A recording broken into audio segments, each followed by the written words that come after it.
आज हम देखेंगे भारत का भौतिक स्वरूप। 9th क्लास का सेकंड चैप्टर है। इससे पहले हम फर्स्ट चैप्टर पढ़ चुके हैं।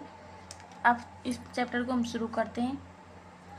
भारत की भूमि बहुत अधिक भौतिक भिन्नताओं को दर्शाती है। भारत की जो भूमि है वो बहुत अधिक भौतिक भिन्नताओं को दिखाती है, क्योंकि कहीं पर हमारे भारत में पर्वत भी हैं, पठार भी हैं, मैदान और मरुस्थल प्रदेश भी हैं। और यहाँ पर के हमारे दक्षिण की साइड लक्षद्वीप, अंडमान निकोबार द्वीप समूह आदि भी हैं। तो हमारे भारत एक प्रकार की स्थलाकृति से निर्मित नहीं है। यहाँ पर बहुत सारी सभी स्थलाकृतियों का मिश्रण है। यहाँ पर पर्वत, पठार सभी प्रकार की स्थलाकृति पाई जाती हैं। भूगर्भिक तौर पर प्रायद्वीपीय पठार पृथ्वी की सतह को प्राचीनतम भाग है। जो हमारा भूगर्भिक तौर पर हम पृथ्वी की सतहों के अंदर देख करके उनकी स्थिति को देख करके उनकी अंदरूनी वस्तुओं को देख करके हम इस प्रकार हम अनुमान लगा सकते हैं कि जो प्रायद्वीपीय पठार है ना, वो हमारी पृथ्वी की सतह का प्राचीनतम भाग है। क्योंकि हमारी पृथ्वी की सतह जो है उसका एक प्राचीनतम भाग है। वो अभी निर्मित नहीं हुआ, वो प्राचीन काल से बहुत लंबे समय से इसी प्रकार स्थलाकृति के रूप में निर्मित है। वो किसी अभी कार्बोनिफेरस आदि युगों में निर्मित नहीं हुआ है।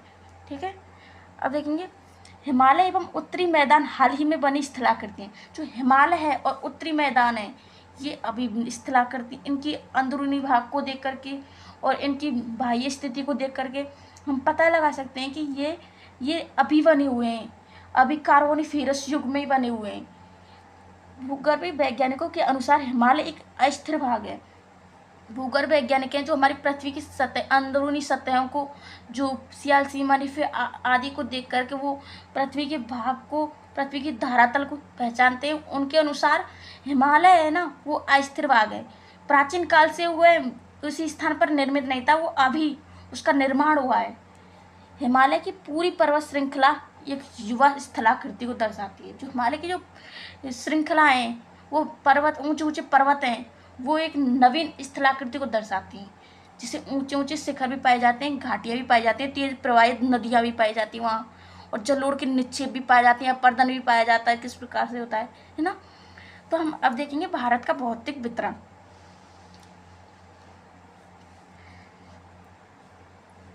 भारत के भौतिक वितरण को देखें तो हम जानते हैं कि हमारा जो पृथ्वी का जो दक्षिणी भाग है, जो प्रायद्वीपीय भारत है, वो स्थिर है।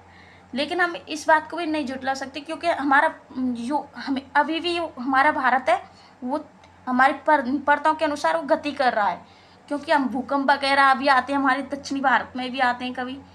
पहले हम ये सोचते थे कि हमारा वो स्थिर है, वो बिल्कुल गति नहीं करता है। हमारे पूरी पृथ्वी की जो सतह हैं, भी पृथ्वी हमारी, उस पर कई प्लेट हैं, जो इधर से उधर, उधर से इधर 8-9 प्लेट हैं जो इधर से उधर जाती हैं। तो उनके अनुसार ये हमारी जो स्थल प्लेटों के ऊपर जो भी स्थल भाग है, जो पर्वत है या फिर नदी है, कुछ भी हो, वो भी गति करता है प्लेटों के साथ। ठीक है, प्लेट विवर्तनिक सिद्धांत के अनुसार हमारी पृथ्वी है ना 9 बड़ी प्लेटों में विभक्त है, जिसमें हमारी इंडियन प्लेट है वो भी गति करती है। क्योंकि इससे हम अंदाज लगा सकते हैं कि भूकंप वगैरह भी आते हैं हमारी पृथ्वी पर। तो हम देखेंगे पहले भौतिक वितरण। हमारे भारत में ऊपर उत्तरी साइड में हिमालय पर्वत श्रृंखला है, और उत्तरी मैदान भी है, प्रायद्वीपीय पठार भी है, जिसे हम दक्कन का पठार भी कहते हैं, और भारतीय मरुस्थल भी है, तटीय मैदान भी है। तटीय मैदान को हम 2 भागों में बांट सकते हैं, पूर्वी घाट मैदान, पश्चिमी घाट मैदान। ठीक है, दक्षिणी द्वीप समूह भी है, और अंडमान निकोबार द्वीप समूह भी है, उसे भी मान सकते हैं ना। देखो इस स्थिति को इसमें देख सकते हैं हम। जैसे हम हिमालय पर्वत ही रहा हमारा, जो अर्धवृत्ताकार रूप में फैला हुआ है। ठीक है, जो यहाँ पर इसका भाग ज़्यादा चौड़ा है, 400 किलोमीटर, और यहाँ पर वो केवल 150 किलोमीटर ही रह जाता है। ठीक है, चौड़ाई और ऊंचाई, तो यहाँ पर सर्वाधिक ऊंचाई पाई जाती है 6 मीटर, 6000 मीटर, और यहाँ पर पाई जाती है मात्र 12,000 या 11,000 मीटर। ठीक है, और वो भी ये पर्वत, मुख्य पर्वत है वहाँ या। तो इस प्रकार देख सकते हैं हम कि अरावली पर्वतमाला की जो विस्तार है वो एक प्रकार का नहीं है, कहीं पर सर्वाधिक है और कहीं पर बहुत कम है। तो इसी प्रकार इसमें अंतर पाया जाता है। पहले हम देखते हैं अरावली पर्वतमाला का निर्माण कैसे होता है। अब देखेंगे हम निर्माण।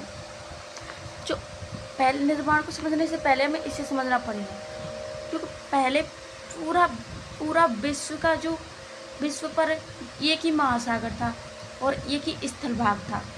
स्थल भाग को कहते थे पेंजिया, और जो पूरा महासागर भाग था उसे कहते थे पेंथलासा। और जो बाद में हमें इस बात का पता होना चाहिए कि हमारी जो पूरा पृथ्वी है वो 9 प्लेटों में बटी हुई है। वो 9 प्लेट एक दूसरी अलग अलग दिशा में गति कर रही हैं, तो गति के कारण इनको 3 भागों में बांटा जाता है। एक तो अभिसारी प्लेटें और एक रचनात्मक या फिर अपसारी प्लेटें। अभिसारी प्लेटें ये अभिसारी हैं और ये अपसारी हैं। अभिसारी प्लेटें ये होती हैं जो एक दूसरे से आकर के मिलती हैं।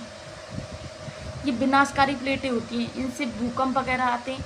और ये अपसारी वो होती हैं जो एक दूसरे की विपरीत दिशा में जाती हैं।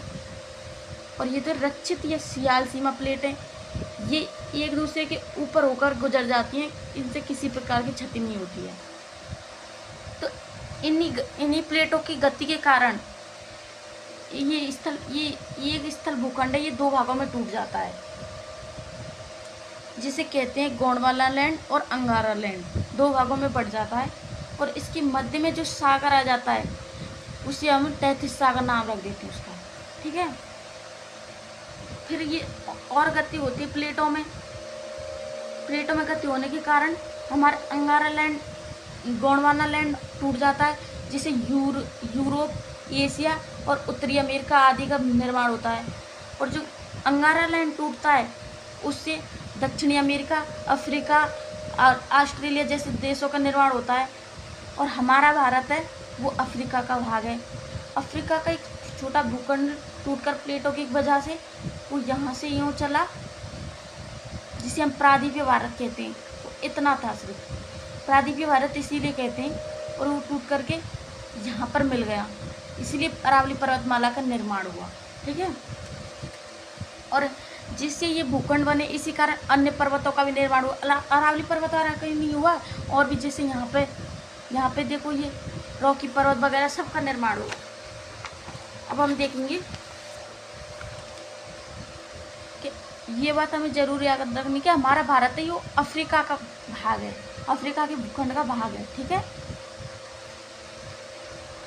अब देखिए अरावली पर्वत में निर्माण कैसे हुआ। जब हमारा ये सागरीय प्लेट ही पहले सागरीय प्लेट थी, जो हमें पता था 2 भागों में टूटा था। जब बीच में एक तैतीस सागर था ना, ये तैतीस सागर जब हमारा तैतीस सागर है ये था, ये यहाँ पर होकर गुजरा। हमारा भारत धीरे धीरे करके गति करते गया संवहनीय धाराओं के कारण। जब यहाँ पर 33 सागर था और यहाँ पर थी यूरोपियन प्लेट और हमारी इंडियन प्लेट और यूरोपियन प्लेट मिलने से पहले यहाँ पर सागरीय प्लेट थी एक। उस सागरीय प्लेट के कारण हमारे ट्रांस हिमालय का निर्माण हुआ। पहले सागरीय प्लेट टकराई, उसके बाद में इंडियन प्लेट और यूरोपियन प्लेट टकराई। और इंडियन प्लेट और यूरोपियन प्लेट के कारण बृहद हिमालय, लघु हिमालय और शिवालिक की पहाड़ी का निर्माण हुआ। लेकिन ट्रांस हिमालय का निर्माण हमारे भारत के इंडियन प्लेट की और सागरीय प्लेट के टकराने से हुआ था। ये बात हमें ध्यान रखनी है। देखो किस प्रकार टकराई, इससे समझ सकते इस डायग्राम से। सागरीय प्लेट का वेग क्या होता है, कम होता है और ये पतली होती है, लेकिन ये कठोर होती है। और जो महाद्वीपीय प्लेट होती हैं वो उनका घनत्व अधिक होता है और वो मोटी होती हैं, लेकिन ये नरम होती हैं। जो कठोर होने के कारण जब ये दोनों टकराती हैं तो सागरीय प्लेट मेग्मा में घुस जाती है, मतलब पृथ्वी की सतह में घुस जाती है और सतह में अंदर तक जाती है। जब मेग्मा में जाकर पिघल जाती है और पिघलने के कारण वो यहाँ से ये नरम है, मतलब लचीली है, इसी इतनी नरम भी नहीं है, मतलब नरम है, इसकी अपेक्षा ये नरम है, इसीलिए इसे तोड़ करके वो यहाँ पर ट्रांस हिमालय का निर्माण कर देती है इस प्रकार, ठीक है। इसलिए यहाँ ये ट्रांस हिमालय का निर्माण हो जाता। और उसके बाद में जब हमारी एशियन प्लेट यूरेशियन प्लेट और इंडियन प्लेट टकराती है, उसके बाद में बृहद हिमालय का निर्माण होता है उससे, दोनों महाद्वीपीय प्लेटों के टकराने से, और बृहद हिमालय का निर्माण होता है और शिवालिक की पहाड़ी का निर्माण होता है। अब हम देखते हैं कि जब हमारे इन पहाड़ों का निर्माण होता है तो ये बहुत ऊंचे होते हैं, तो ऊंचाई के साथ हम जानते हैं ठंड बढ़ती है तो यहाँ पर बर्फ़ जमा हो जाएगी, और जैसे जैसे बर्फ़ नीचे तक जमा होती आएगी तो यहाँ तापमान अधिक होगा, तो ये धीरे धीरे बर्फ़ पिघलेगी और पिघलेगी ना, तो इसी कारण यहाँ नदियों का निर्माण होगा। तो नदी है ना, ये नदियों बह कर के अपने साथ इतनी ऊंचाई से आएंगी तो ये अपने साथ बहुत सारे अवसाद लेकर आएंगी, यहाँ से इन पहाड़ों को तोड़ फोड़ करके लाएंगी। ये पहाड़ें लावा से निर्मित हैं, तो यहाँ बहुत सारे अवसाद हैं, ये इनको तोड़ फोड़ करके यहाँ लाएगी और यहाँ एकत्रित कर देगी। ठीक है, अभी यहाँ एकत्रित कर देगी तो यहाँ पर इतने सारे अवसाद जमा हो जाएंगे जिससे उत्तर के मैदान का निर्माण हो जाएगा। ठीक है, उत्तर के मैदान का निर्माण कर देगी। यहाँ उपजाऊ भूमि का भी निर्माण हो जाएगा, क्योंकि यहाँ से बहुत सारे अवसाद आ रहे हैं, उनसे उपजाऊ पत्थरों से उपजाऊ भूमि का निर्माण होगा, और वह अवसाद ये यहाँ जमा हो जाते हैं, जिससे ये कुछ समय के लिए ये नदी अवसादों के नीचे होकर गुजरती है, दिखती नहीं है, बहती है लेकिन दिखती नहीं है, क्योंकि अवसाद बहुत सारे यहाँ जमा हो जाते हैं। नदी यहाँ अंदर होकर निकलती है, उसे कहते हैं भाबर। ठीक है, भाबर के अंदर होकर निकलती है, और यहाँ पर धीरे धीरे इसका प्रवाह कम हो जाता है, क्योंकि समतल भूमि आ जाती है, क्योंकि यहाँ से तो ऊंचाई से आ रही थी इसलिए इसका तेज प्रवाह था, यहाँ तेज प्रवाह कम हो जाता है, क्योंकि समतल भूमि आ जाती है, तो यहाँ अपने साथ नरम कुछ छोटे कंकड़ पत्थरों को ले जा पाती है, तो उसे हम कहते हैं खादर। ठीक है, जिससे उपजाऊ जो हमारे कृषि के लिए बहुत उपयोगी होते हैं, इसीलिए खादर कहते हैं उसे।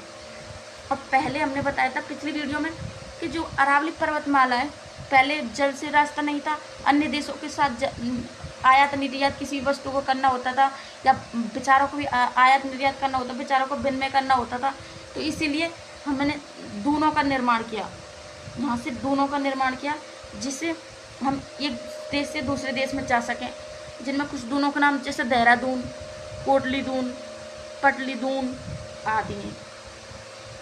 वैसे आपको समझ में नहीं आया तो आप बता सकते हैं, और वैसे आपको एक बार किताब ज़रूर पढ़नी है, और किताब में ज़्यादा से ज़्यादा मैप की सहायता से हमें समझना चाहिए, जिससे हमें ज़्यादा देर तक याद रहे।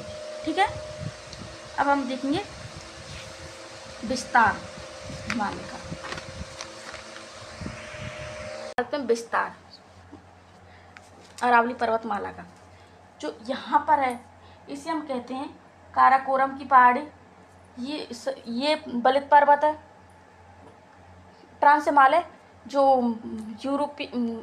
इंडियन प्लेट और महासागरीय प्लेट के टकराव से निर्मित हुई थी, और इसकी दूसरी श्रेणी है लद्दाख श्रेणी, उसके बाद में है जास्कर श्रेणी। ठीक है, और ये पीरपंचाल श्रेणी है ये वाली, और यहाँ पर ये धौलधारा श्रेणी, और यहाँ पर ये मानसरोवर है, ये मानसरोवर है। यहाँ पर कम से कम 78 झीलें का मिश्रण है, इसीलिए इसे मैजिक झील भी कहा जाता है, क्योंकि किसी भी एक झील का जल परिवर्तित हो जाता है ना, उसके साथ सभी झीलों का जल परिवर्तित हो जाता है। एक नदी के जल का कलर जिस प्रकार का होता है, उसी प्रकार सभी नदियाँ अपने जल को उसी प्रकार का कर लेती हैं, तो इसे मैजिक झील भी कहा जाता है। और इसका आकार है, ये अर्धवृत्ताकार है, ये अपने पहले ही पढ़ लिया था। और इसका जो विस्तार है उसे हम 2400 किलोमीटर मान सकते हैं, यहाँ से यहाँ तक, नंगा पर्वत से लेकर के और यहाँ नामचा बरूचास तक पर्वत तक। और इस पर्वत श्रेणी यहाँ से लेकर के यहाँ तक ये अर्धवृत्ताकार बना रहा है। और यहाँ पर ये महाभारत श्रेणी, ये नेपाल में, और यहाँ असम में जाकर के जो पर्वत हैं उनकी ऊंचाई मतलब वेग कम हो जाता है नदियों का, इसीलिए असम में जाकर वो अपने अवरोधों को, अपने अवसादों को छोड़ने लग जाती हैं, तो असम अवसादी क्षेत्र हो जाता है वो। और जो ये महाखंड गार्ज है ना, वहाँ से ये अरावली पर्वतमाला पूर्व की ओर मुड़ जाता है, जिसे पूर्वांचल हिमालय कहते हैं हम। और इसे हम नदी घाटियों की सीमा के आधार पर इसे हम 4 भागों में बांटते हैं। एक तो सतलज और सिंधु नदी है, उनके मध्य के जो भाग है, श्रेणी है, उन्हें हम पंजाब हिमालय कहते हैं। देखिए ये रही सतलज नदी और ये सिंधु नदी ये रही और ये सतलज नदी, और इनके बीच का जो पर्वत श्रेणियाँ आ रही हैं ये सभी पंजाब श्रेणी कहलाएंगी, ये पंजाब हिमालय कहलाएंगे। और इसके बाद में जो सतलज और काली नदी है, सतलज नदी ये रही और काली नदी यहाँ है, तो काली नदी है उसे हम कुमाऊं कहते हैं। और जो काली नदी और तीस्ता नदी है, काली नदी और तीस्ता नदी, इसे हम कहते हैं नेपाल नदी, सॉरी नेपाल पहाड़ी, ठीक है। उसके बाद में तीस्ता नदी और दिहांग क्षेत्र है, दिहांग नदी है, तीस्ता नदी और दिहांग, और इसके हम कहते हैं असम, ठीक है, असम इसमें आते हैं, असम क्षेत्र में यहाँ पर, तो उसे कहते हैं असम हिमालय। तो इसके साथ ही हम देखते हैं कि यहाँ लक्षद्वीप है और यहाँ पे अंडमान निकोबार द्वीप, यहाँ पर भी कुछ पहाड़ियाँ हैं, लेकिन इन हम अगले उस पार्ट में पढ़ेंगे। और इसकी यहाँ पर इसकी चौड़ाई अधिक है 400 किलोमीटर, और यहाँ पर मात्र 150 किलोमीटर है चौड़ाई, ठीक है। और इसका विस्तार है 2400 किलोमीटर। यहाँ पर यहाँ असम में जो पर्वत श्रेणी है उसकी ऊंचाई अधिक हो जाती है, वरना यहाँ पर अधिक ऊंचाई है पर्वतों की और यहाँ पर कम हो जाती है। यहाँ 6000 तक हो जाती है, यहाँ पर 300 मीटर तक की ऊंचाई रह जाती है। तो इसी प्रकार हमें पता है कि यहाँ पर्वतों की ऊंचाई अधिक है, मतलब एक तरीका के पर्वत नहीं है, और कुछ छोटे भी हैं बड़े भी हैं, सभी प्रकार के पर्वत हैं यहाँ। तो अगली वीडियो में हम अगले भौतिक दशा को पढ़ेंगे, भौतिक स्वरूप को, उत्तर के मैदान को। अब इस वीडियो को ख़त्म करते हैं।